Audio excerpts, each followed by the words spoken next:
വിദേശ ധനസഹായ നിയന്ത്രണ നിയമത്തിൽ തിടുക്കപ്പെട്ട് ഭേദഗതി വരുത്തുവാനുള്ള കേന്ദ്ര സർക്കാർ നീക്കത്തിനെതിരെ ഇപ്പോഴിതാ രൂക്ഷ വിമർശനവുമായി എത്തിയിരിക്കുകയാണ് മുഖ്യമന്ത്രി പിണറായി വിജയൻ.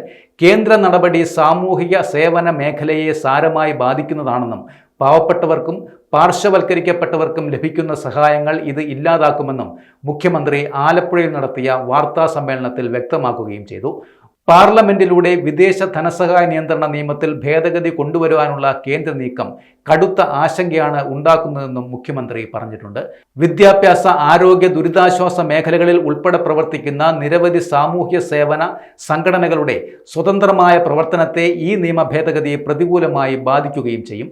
സമൂഹത്തിലെ ഏറ്റവും ദുർബലരായ വിഭാഗങ്ങൾക്ക് ലഭിക്കുന്ന സേവനങ്ങളെ ഇത് പരിമിതപ്പെടുത്തും. ന്യൂനപക്ഷ വിഭാഗങ്ങളെയും ഈ നിയമ ഭേദഗതി ദോഷകരമായി ബാധിക്കുമെന്ന ആശങ്ക സർക്കാരിനുണ്ട് എന്നുമാണ് അദ്ദേഹം പറയുന്നത്. സാമൂഹ്യമായ ഇടപെടലുകളെ നിയന്ത്രിക്കുവാനും എതിർ ശബ്ദങ്ങളെ അടിച്ചമർത്തുവാനുമുള്ള രാഷ്ട്രീയ ലക്ഷ്യത്തിന്റെ ഭാഗമാണ് ഈ നീക്കമെന്നാണ് മുഖ്യമന്ത്രിയുടെ പ്രധാനപ്പെട്ട വിമർശനവും.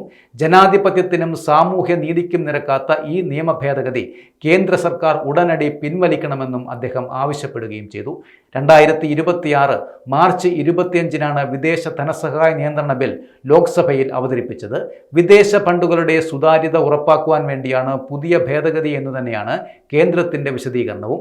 എന്നാൽ ഇതിനെതിരെ പ്രതിപക്ഷ പാർട്ടികളുടെ രാജ്യവ്യാപകമായ പ്രതിഷേധം ഇപ്പോൾ ശക്തമായിരിക്കുകയുമാണ്.